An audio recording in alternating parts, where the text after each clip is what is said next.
Porventura, tendo ele prometido, não o fará, ou tendo falado, não o cumprirá. Amém. Deus não é homem para Não é homem para que... Amém. Amém. Nem filho do homem para que se arrependa. Porventura, tendo ele prometido, não fará. Quer dizer, que tudo aquilo que Deus prometeu, ele fará. E ele não é mentiroso. Amém. Vamos ler também o Salmo 8. Salmos 8.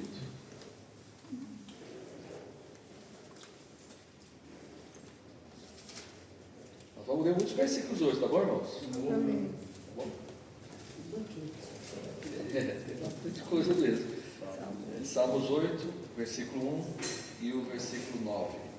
Diz assim: ó Senhor, Senhor nosso, quão magnífico em toda a terra é o teu nome, pois expuseste nos céus a tua majestade.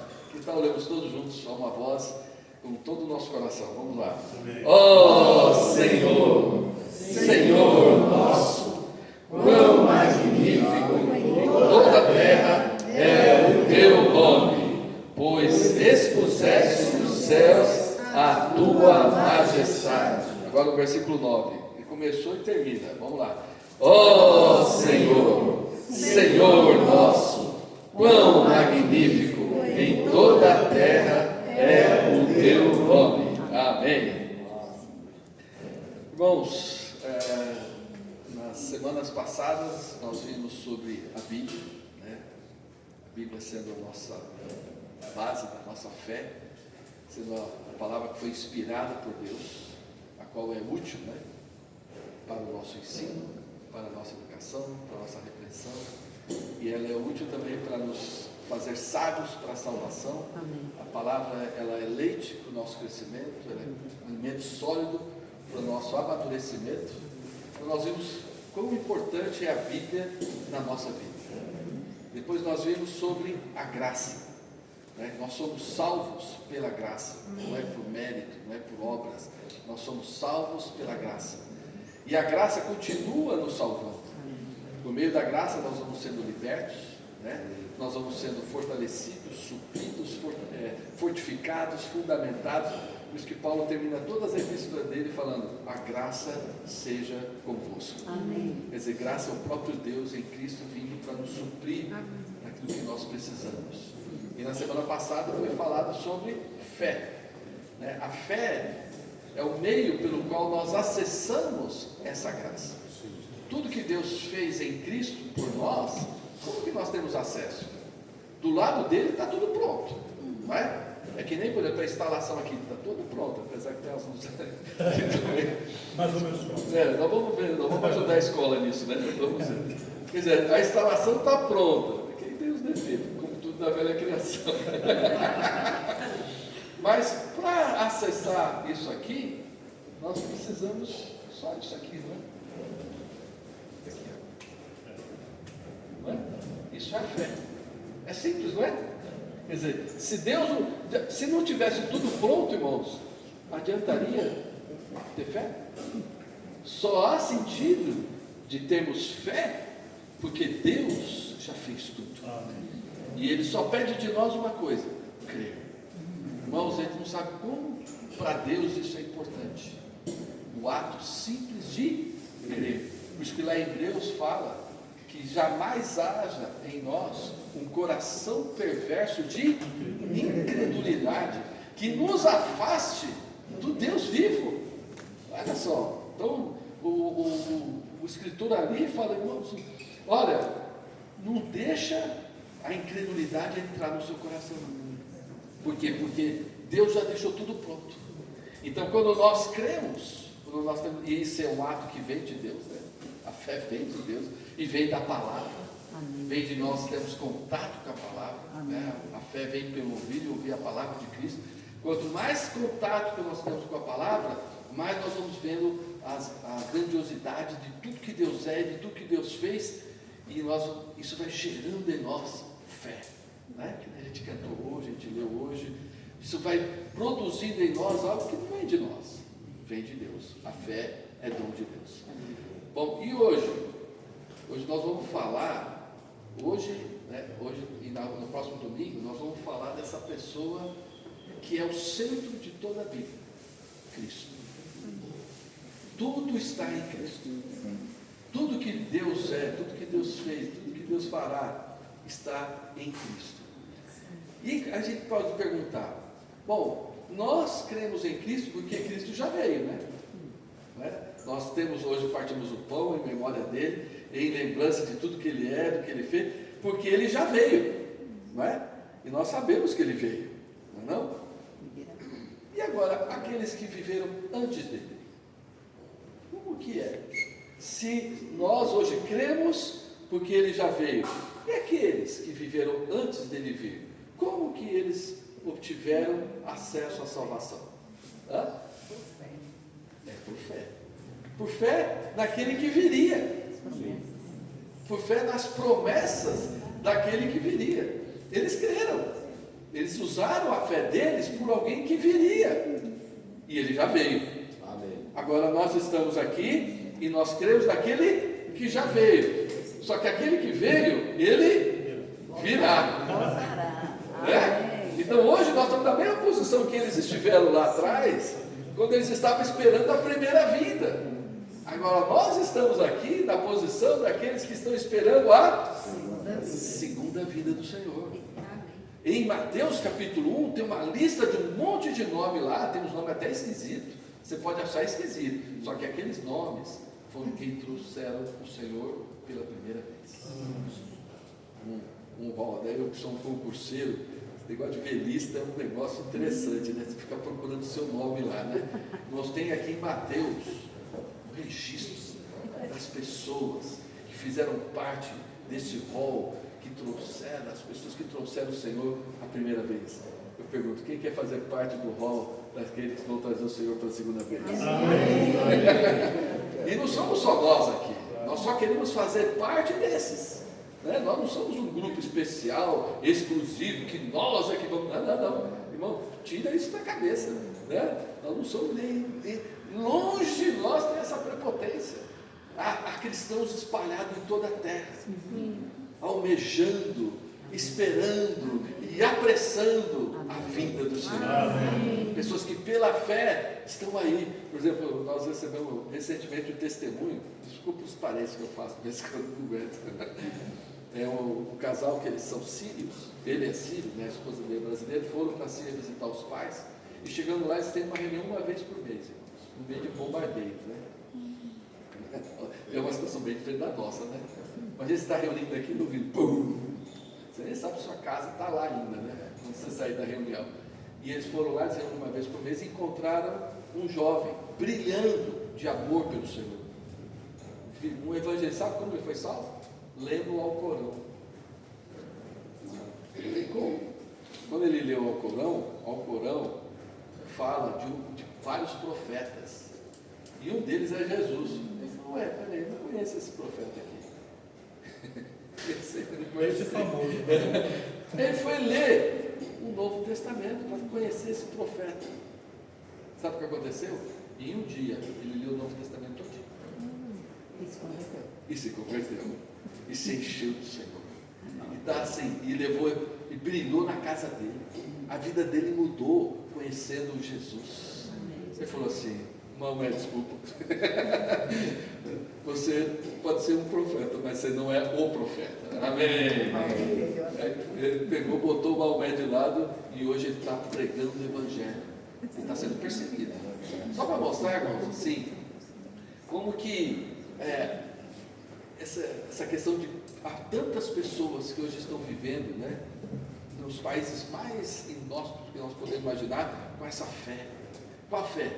De que um dia o Senhor virá. Essa é a nossa esperança, tá? Em Coríntios, Paulo fala, se a nossa esperança em Cristo se limita apenas a essa vida, somos os mais infelizes de todos os homens. Não é? Porque, irmãos, nós somos aqui forasteiros, nós somos peregrinos, nós estamos passando por aqui. E eu quero ler com vocês o trecho que inspirou a mensagem de hoje, está em Lucas, capítulo 24. Lucas 24, Ter a graça de um tempo para vocês. Lucas 24, versículos 13 em diante. Vocês conhecem, né, a história? Eu vou fazer um resumo da história, depois eu vou ler os versículos que chamam a atenção. Lucas 24 fala de 2 discípulos de Jesus que estavam indo a caminho de Emaús, desanimados, porque para eles Jesus tinha morrido e acabou a esperança deles. Eles estavam indo desanimados, de repente aparece alguém lá. E quem é esse que aparece? Jesus. E o Senhor vai andando com eles e vê que eles estavam tristes e pergunta: quem que passa no coração de vocês? Eles falam: você é o único que estando em Jerusalém, não sabe? Você não tem Instagram, você não tem WhatsApp, você não faz parte das redes sociais, você está tão por fora, né? Você está tão. Você é um alienado. E Jesus, olha, Jesus diz: que coisas? Pergunta para eles: o que é que está acontecendo? Fala: não, Jesus, a gente esperava que ele vinha, que ele ia vencer tudo, ia nos libertar, nos salvar, mas já há 3 dias que ele se foi e nada aconteceu. Tem umas mulheres que foram lá, falaram que ele não estava lá, mas aí eles foram falando essas coisas, né? Aí entra a passagem, versículo 25. Um puxãozinho de orelha em amor, tá, irmãos? Que todos nós de vez em quando precisamos, não? Um puxãozinho de orelha em amor. Olha o que o Senhor falou assim: então lhes disse Jesus: ó nécios e tardos de coração, para crer tudo o que os profetas disseram, porventura não convinha que o Cristo padecesse e entrasse na sua glória? E começando por Moisés, discorrendo por todos os profetas, expunha-lhes o que a seu respeito constava em todas as Escrituras. Irmãos, eles não tinham o Novo Testamento ainda não, tá? Então quando estava aqui, quando ele fala essas Escrituras, ele está se referindo ao quê? Ao Antigo Testamento, né? A quem? A Moisés e aos profetas. Aí no versículo 44 de Lucas 24 também, fala assim: a seguir, Jesus lhes disse: são estas as palavras que vos falei, estando ainda convosco. Importava-se que cumprisse tudo o que de mim está escrito. Onde? Na lei de Moisés, nos profetas e nos salmos. Quer dizer, o Senhor está falando que todo o Antigo Testamento falava de quem? Dele. Aí a gente olha assim, mas você consegue ver lá? Claramente não. Mas o Espírito foi mostrando para eles e foram apontando: ó, ele virá, ele virá, ele virá. Quando você abre Mateus, ele veio. Amém. Tanto é que o primeiro nome no Novo Testamento, qual é? Qual é o primeiro nome que aparece no Novo Testamento? Alguém lê para mim? Mateus 1:1. Livro da genealogia de Jesus Cristo. Amém. Livro da genealogia de Jesus. Agora alguém lê para mim o último versículo em Apocalipse 22:21. Qual que é o último nome? 22:21.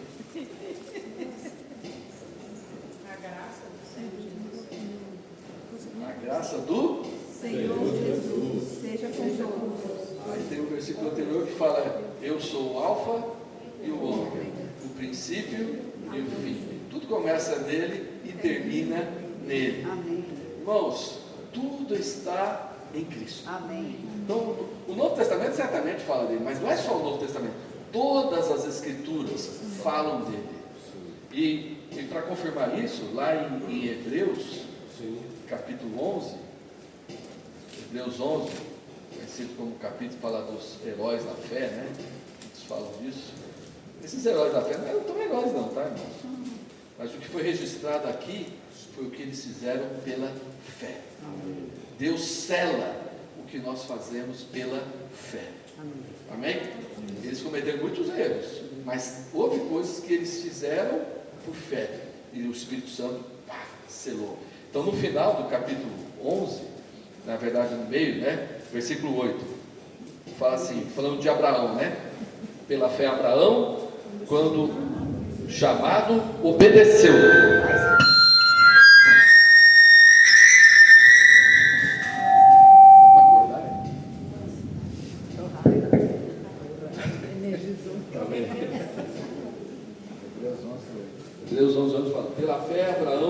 chamado, obedeceu a fim de ir para um lugar que devia receber por herança. E partiu, sem saber onde. Ó, irmãos, pense, você sair de um lugar e ir para um lugar sem saber para onde vai, e Deus não deu mapa para ele, não. Deus deu a presença dele. Amém. E é isso que nós estamos aprendendo. O Senhor, a gente muitas vezes quer um mapa, né? Mas o Senhor quer nos dar a presença dele. É depender dele. E a nós? E hoje? E hoje? E hoje? Senhor, e hoje? É o que Abraão fez. E olha a experiência dele, né? A partir do versículo. Tem a história dele, né? Que fala que ele habitou em tendas. Porque ele, versículo 10, porque ele aguardava a cidade que tem fundamentos, da qual Deus é o arquiteto e edificador.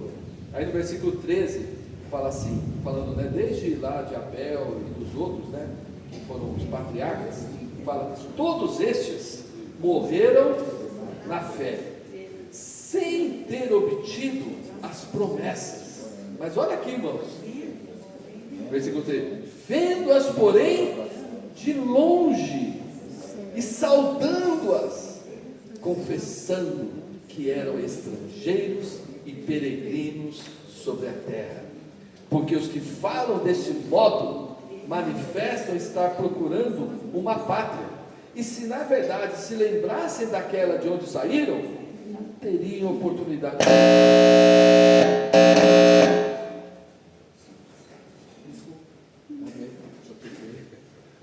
Melhor sem o microfone.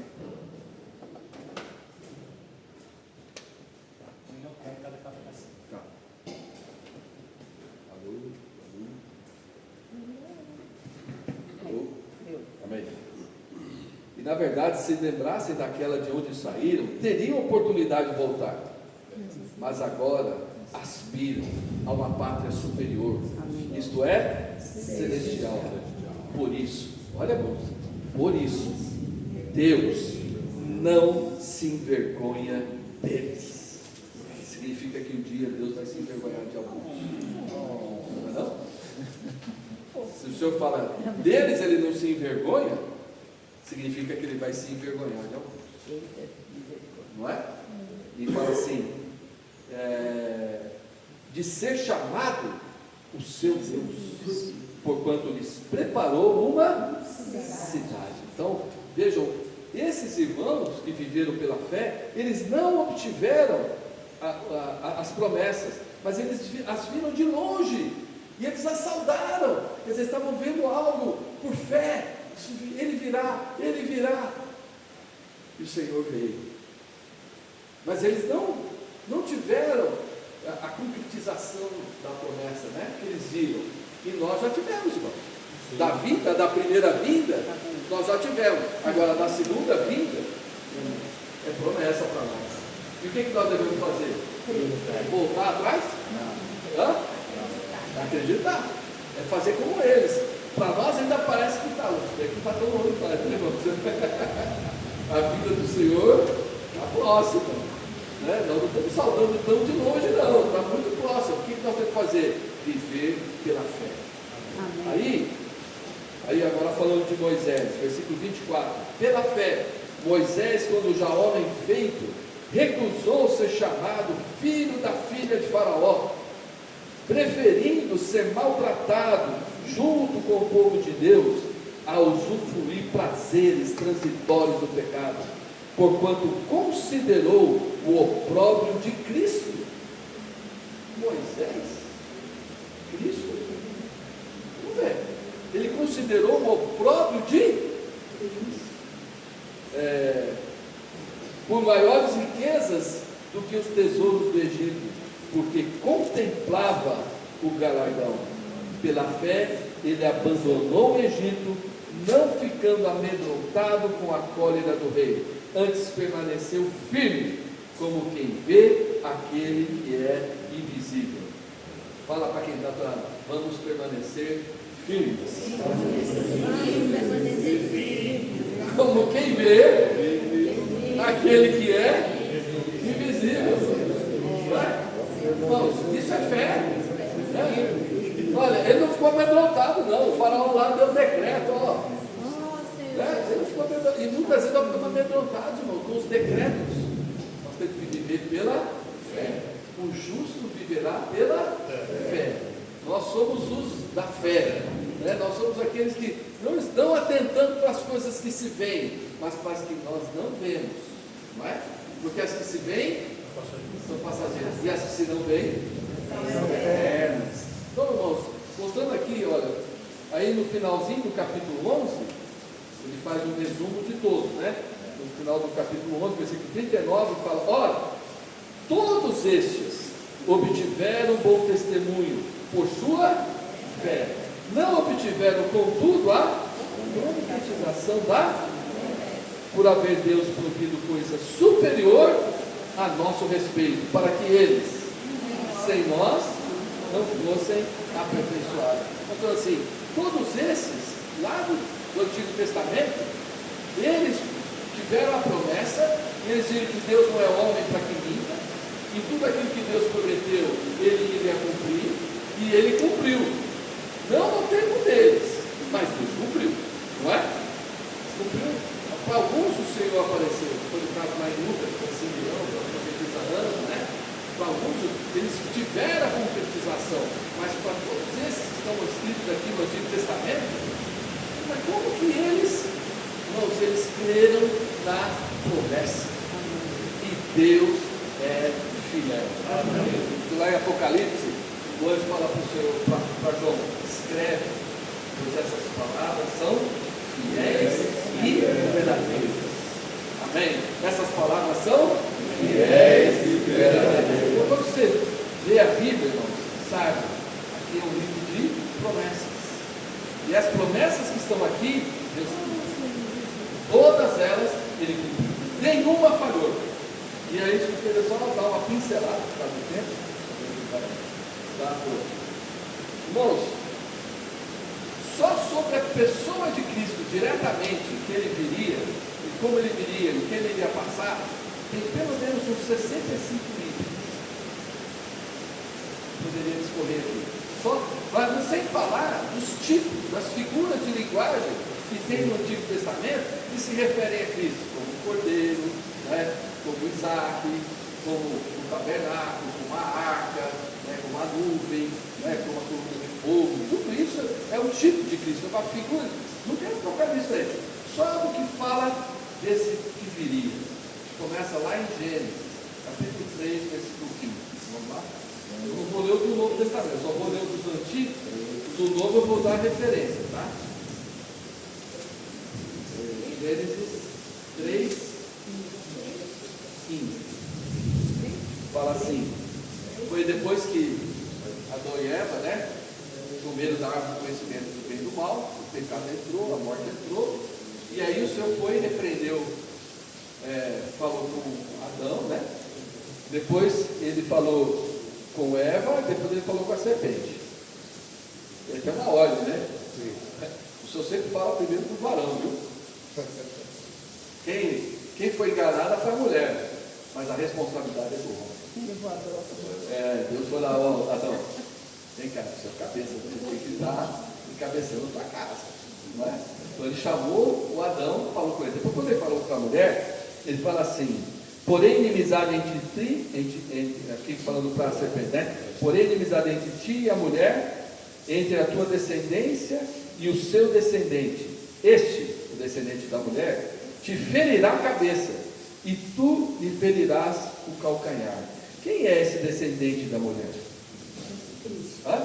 Ele fala aqui, ele fala o descendente da mulher. Quem é o descendente? Quem foi o único que só nasceu de uma mulher? Não nasceu de um homem e de uma mulher. Isso está em Gálatas 4:4. Vou só citando, né? Gálatas 4:4. Se alguém achar rapidinho e quiser falar. Gálatas 4:4 fala que: vindo, porém, a plenitude do tempo, Deus enviou seu filho, nascido de mulher, nascido sob a lei. E o que esse descendente faria? Ele iria esmagar a cabeça da serpente. Quando o Senhor fez isso? O Senhor fez isso na cruz. Né?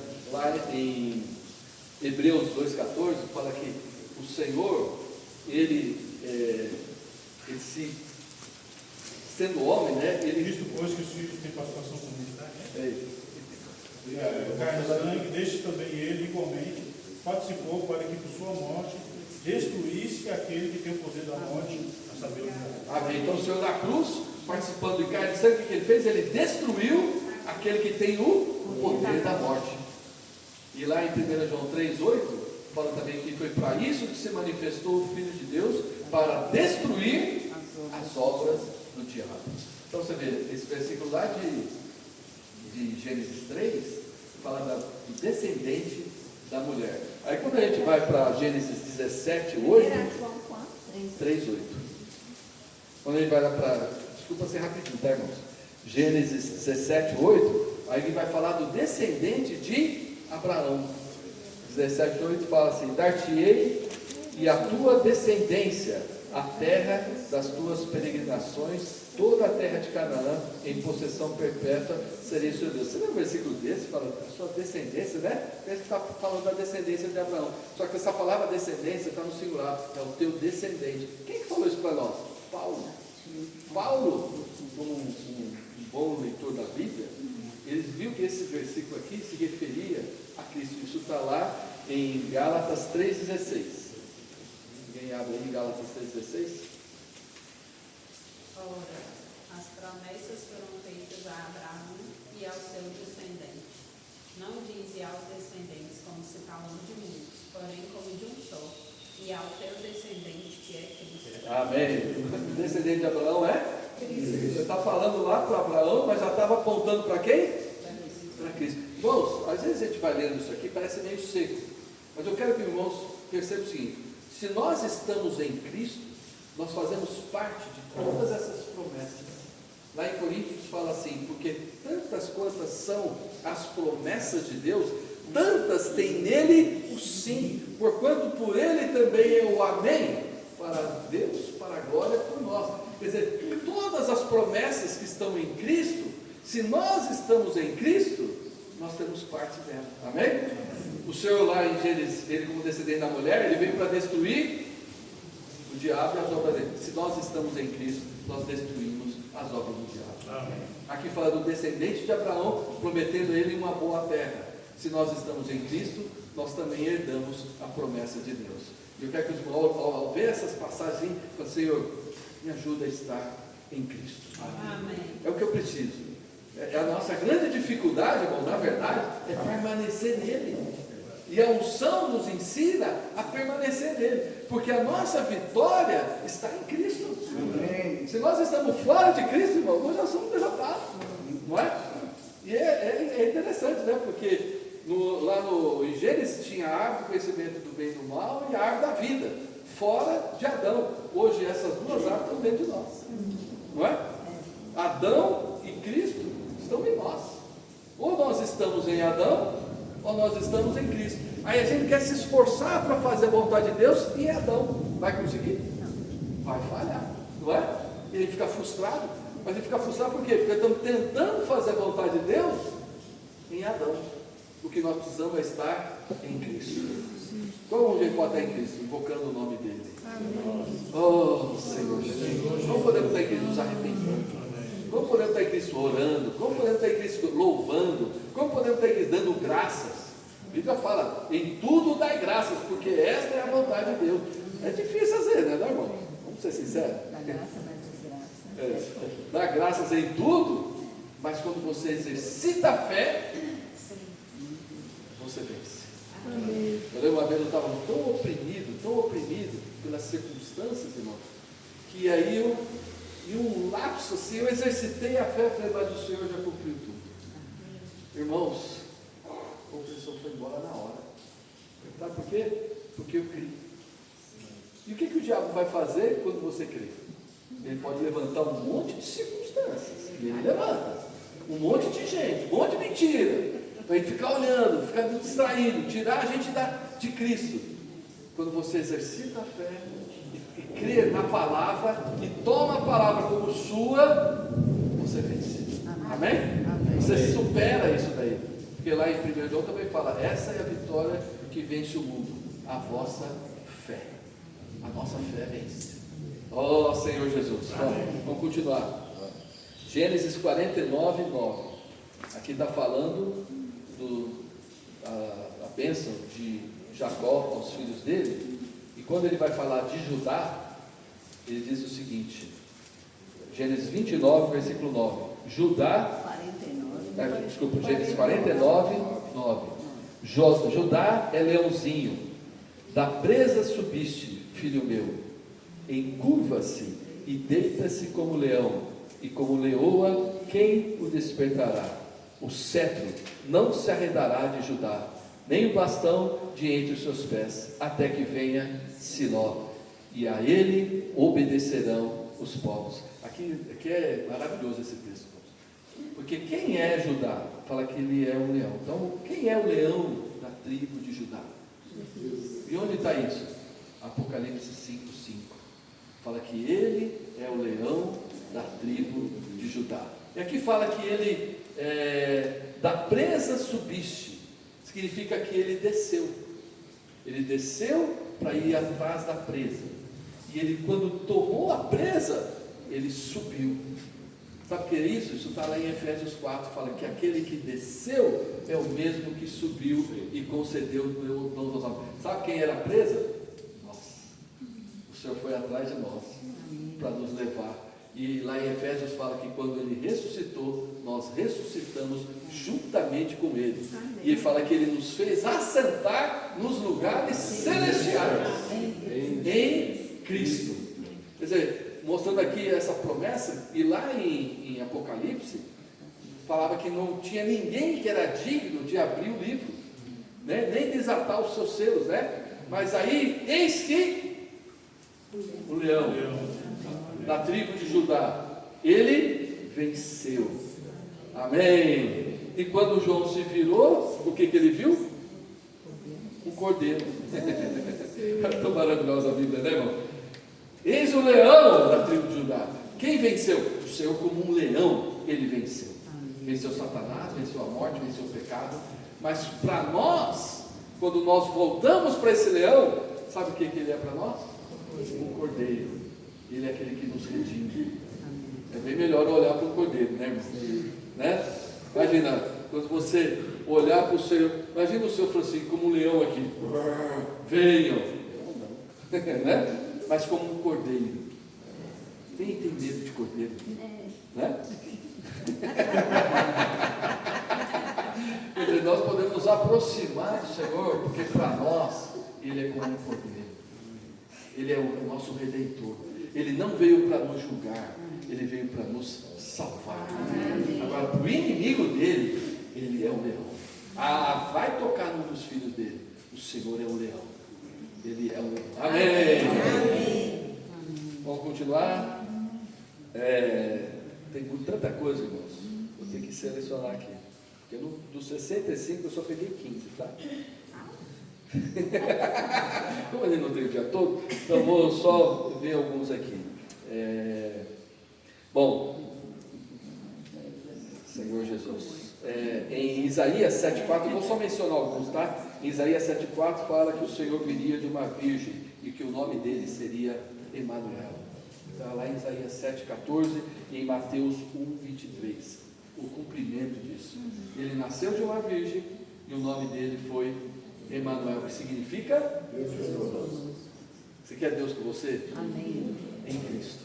Além de Isaías 7, você falou o quê? Isaías 7,14, Mateus 1,23. Foi quando o anjo falou para José que a virgem conceberá e dará à luz a um filho, o seu nome será Emanuel, que significa Deus conosco. Irmãos, quando ele está em Cristo, Deus está conosco.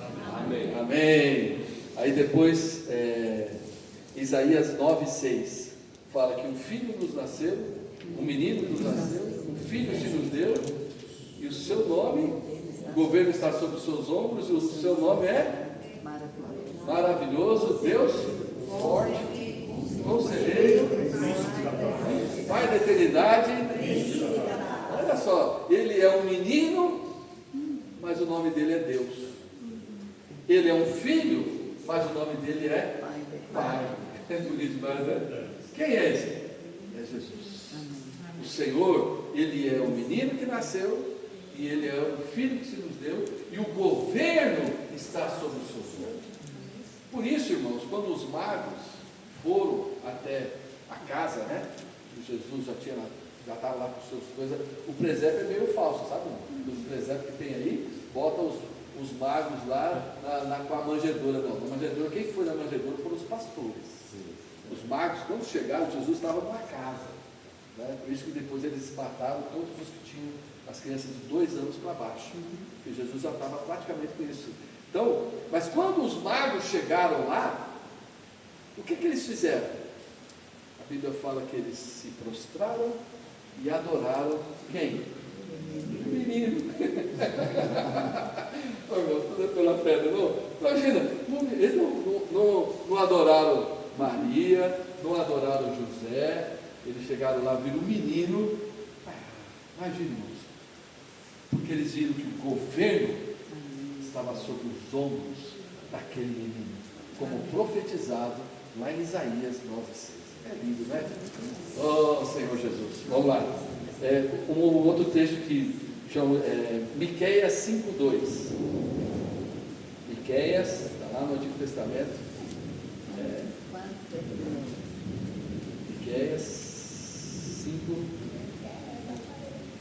5:2 fala assim: E tu, Belém Efrata, pequena demais para figurar como grupo de milhares de Judá, de ti me sairá o que há de reinar em Israel, e cujas origens são desde os tempos antigos, desde os dias da eternidade. Amém. De ti, e tu, Belém, aqui fala que dela iria sair quem iria reinar em Israel. Aí você vai lá para Mateus, capítulo 2, versículos 4 a 6. É o cumprimento dessa passagem. Bota esses versículos no grupo depois. Tá bom.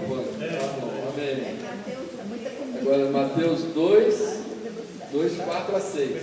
Já todos estarão no grupo, postados, os versículos. Oh, aí, ó. Amém. Está vendo os dons se manifestando? Oh, coisa boa. Mateus 2, de 4 a 6.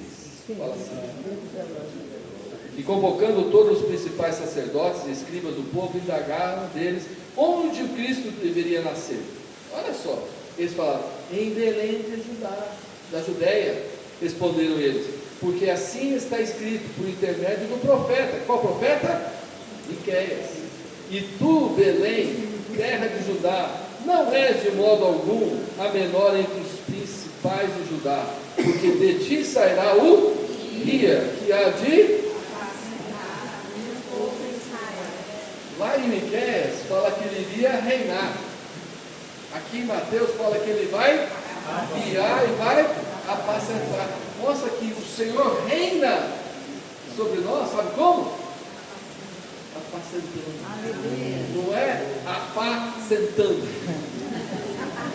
Não é sentando a pá. O Senhor reina, porque muita gente quer controlar, governar controlando, né?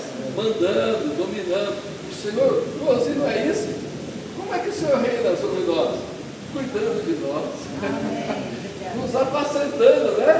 E nós vamos, sabe o que o Senhor vai fazer por toda a eternidade? Vai continuar apacentando a gente. O cordeiro está no trono. O cordeiro vai estar sempre lá, cuidando de nós, nos apacentando. Oh, por isso que fala que lá não vai haver choro, nem dores, nem doenças, não vai ter nada. Só vai ter o cordeiro. E nós vamos estar lá exaltando, bendizendo, louvando, que Deus falou, né? Lembrando de tudo que Ele fez por nós e sabendo de tudo que Ele fez para todo mundo. Oh, Senhor Jesus, eu concordo com você. No dia que nós encontrarmos o Senhor e o virmos como Ele nos vê, vai ser só quem chora, fenomenal, né? Até o filme chama Imagine, né? A música, porque exatamente a música mostra isso tudo. O que vai acontecer quando eu encontrar Ele, pessoalmente? Meu Deus. Ok.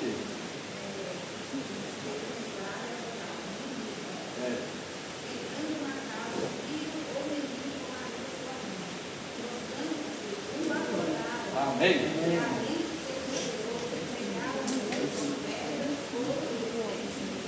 Amém. Quem obrigou eles a fazer isso?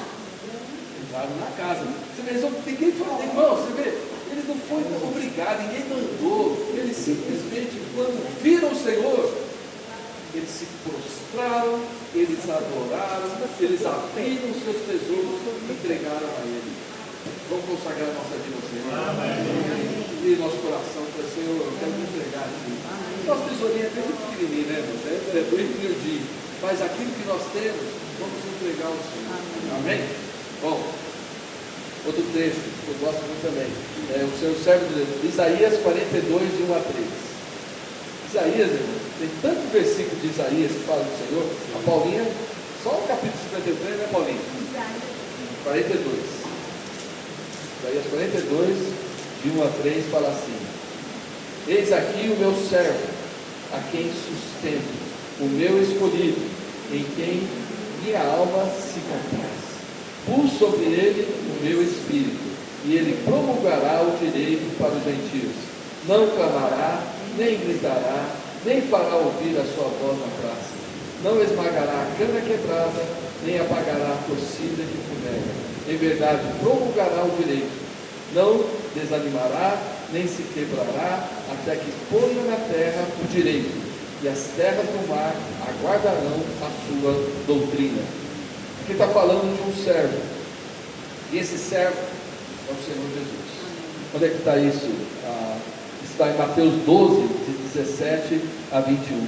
O Senhor, como servo, irmãos, ele não fez show de si mesmo. Não é? Aqui fala que ele não fez show dele mesmo. Ele não gritou nas praças. Ele não fez ouvir a sua voz na praça. E esse Senhor, que não fez nada disso, viveu uma vida muito discreta. O ministério dele foi muito discreto, né? Teve uma hora que o Senhor passou a noite orando, os discípulos ficaram procurando eles. Quando acharam o Senhor, está lá em Marcos 1, se não me engano. Quando eles acharam o Senhor, Pedro falou: Senhor, todos se procuram. O Senhor falou assim: vamos aqui, porque importa que eu também pregue esse evangelho em outros lugares. O Senhor não quis ficar juntando para ele, para ficar ali, porque não era o momento dele. Ele não ficou gritando: eu sou Cristo, eu sou Cristo. Não é? Na verdade, o Senhor se manifestou para poucas pessoas. Ele falou que era Cristo. Uma delas foi a mulher samaritana, né? Para ela, falou: sou eu. Ele falou: eu sei que vai vir. Ele falou: sou eu. Para ela, ele falou: eu sou Cristo. Mas o Senhor não ficou gritando nas praças. E agora, esse texto aqui me toca, que fala que ele não esmagará a torcida, a cana quebrada, nem apagará a torcida. O que é? O que ele está falando aqui? É que eles usavam cana para fazer flauta. E quando a cana quebrava, você sabe, né? Uma flauta quebrada, como é que você vai tocar, né? O que você pode fazer? Colar? Então o que eles faziam com a cana quebrada? Eles esmagavam. E a torcida? A torcida é aquilo que eles usavam para iluminar. Quando a tocha ela ia se apagando, ficava só um fiasquinho, né? Aí, você sabe depois da vela, né? Quando está aquele coisinho que deixa. Sabe, toda vez que você fizesse, lembra, o Senhor poderia ter feito isso conosco. Não é? O Senhor poderia falar assim: não está brilhando mais, vou apagar. Só que aqui fala que o Senhor não esmagará a cana quebrada, nem apagará a torcida que fumega. Irmãos, quem é uma cana quebrada aqui? Levantar a mão. Mas todos nós somos cana quebrada, né, irmão? O nosso louvor é falho, a nossa oração é falha. Assim, a gente não dá ao Senhor o louvor que Ele merece. Né? O nosso viver ele não é tão digno como o Senhor. O Senhor tinha tudo para olhar para essas canas quebradas e falar assim: vou esmagar. Mas Ele não esmaga. Sabe por quê? Ele nos restaura. Amém. Ele não nos apaga. Ele põe o Espírito dele. Ele usa os irmãos às vezes para nos manter acesos. Amém. Às vezes você não está tão batidinho e de repente você recebe uma mensagem, ou você recebe uma visita, ou você recebe uma palavra de encorajamento, não é? O que é isso? É o Senhor falando: eu não desisti de você, eu não vou apagar você, eu não vou esmagar você. Amém! Esse é o servo de Deus, o nosso Senhor Jesus. Só de Isaías 53, olha, o Senhor é de uma, como é que você fala? Ele é, foi o Eric que falou, né, de uma raiz de uma terra seca, mostrando que o Senhor viveu em pobreza, em lugar pobre. E isso, o texto que mostra isso daí é 2 Coríntios 8, versículo 9. Alguém lê para mim? 2 Coríntios 8, 9. É lindo esse versículo.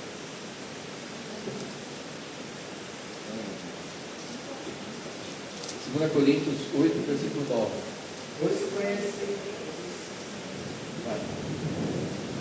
Pois conheceis a graça de nosso Senhor Jesus Cristo, e sendo rico, se fez pobre por amor de vós, para que pela sua pobreza vos tornastes ricos. Amém.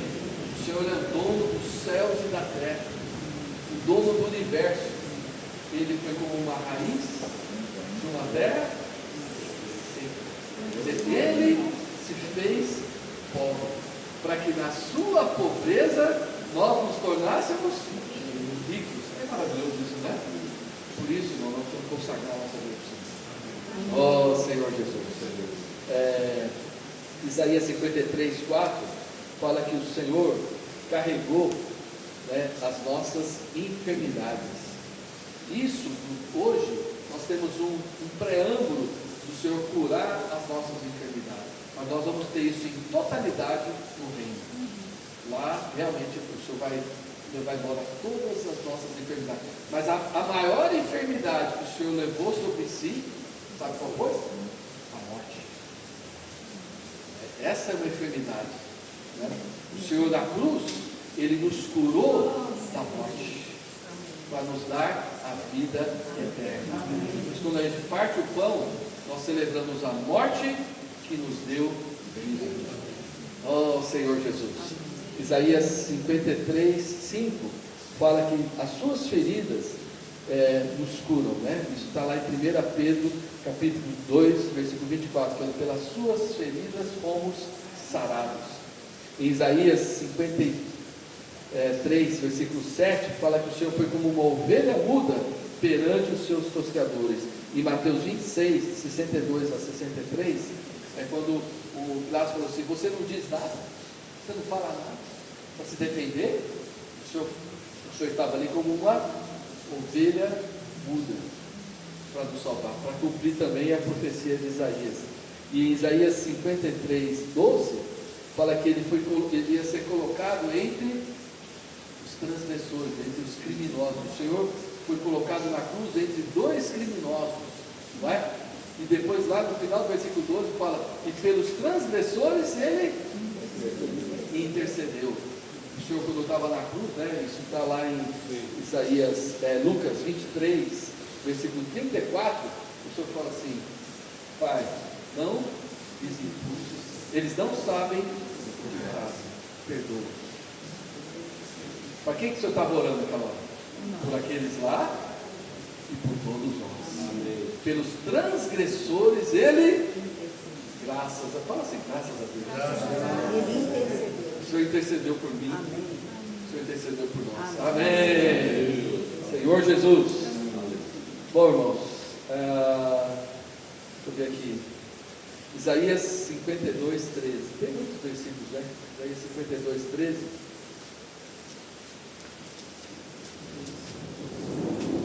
Fala assim: eis que o meu servo procederá com prudência, será exaltado e elevado, e será muito sublime. O meu servo procederá com prudência, e ele será muito exaltado e elevado, e será muito sublime. Então vamos ler Filipenses, cumprimento disso. Filipenses capítulo 2, versículos 9 a 11. Agora pode ler mais, né? Filipenses 2. Pode ver? Filipenses 2. Na verdade, porque o Senhor veio como um servo, né? Então, a partir do versículo 5. Pode ver? Pode. Tende em vós o mesmo sentimento que houve também em Cristo Jesus, pois ele, subsistindo em forma de Deus, não julgou como usurpação ser igual a Deus. Antes, a si mesmo se esvaziou, assumindo a forma de servo, tornando-se em semelhança de homens, e reconhecido em figura humana, a si mesmo se humilhou, tornando-se obediente até a morte e morte de cruz. Pelo que também Deus o exaltou sobremaneira. Amém. Fala de novo. Pelo que também Deus O exaltou sobremaneira. E lhe deu o nome que está acima de todo nome. Amém. Para que ao nome de Jesus se dobre todo o joelho, nos céus, na terra e debaixo da terra. E toda língua confesse que Jesus Cristo é Senhor. Amém. Para a glória de Deus Pai. Amém. Amém. Amém. Ele se humilhou, mas Deus o exaltou e o elevou e deu a ele o nome que está acima de todo nome. Amém. Qual o nome? Jesus. Amém. Então, irmãos, Ricardo vai mostrar tudo que foi falado a respeito. Por isso que ele chamou aqueles dois lá de nós, então vocês são mestres. Sabe, o Senhor deu um estudo bíblico para eles, começando por Moisés. Não sei quanto tempo levou, viu, irmãos? Né? Ele passando por todos os profetas, foi mostrando o que a seu respeito constava em todas as Escrituras. Irmãos, as Escrituras falam dele, todas, e só falam dele, e mostram ele. O que nós precisamos estar? É nele, Amém. é permanecer nele. Amém. E como? Exaltando o nome dele, glorificando o nome dele, e só ele, é que Deus o exaltou. Deus deu a ele o nome que está acima, porque ele cumpriu tudo que o Pai determinou. Ele podia ter voltado atrás, mas ele não voltou, por amor a cada um de nós. Então, quando nós vemos essas promessas, aqueles lá atrás, olhando de longe, saudando, puxa, ele virá, o Messias virá. E isso os fortaleceu a viver como peregrinos e estrangeiros, não é? E hoje é a nossa vez. Amém? Amém. Hoje é a nossa vez de o Senhor ainda tem muitas promessas para nós agora, né? Como povo do Novo Testamento, nós também temos muitas promessas. O que cabe a nós? Nos firmarmos nele. Amém. Estarmos nele. E irmãos, tenham isso no coração.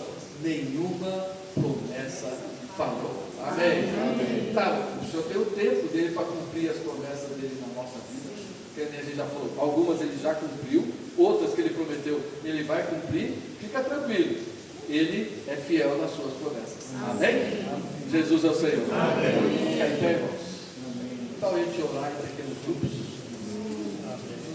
agradecendo o Senhor por todas essas promessas, por ele ter cumprido tudo, por ele estar em nós. E vamos entregar nossa vida para essa semana vivermos em Cristo. Amém.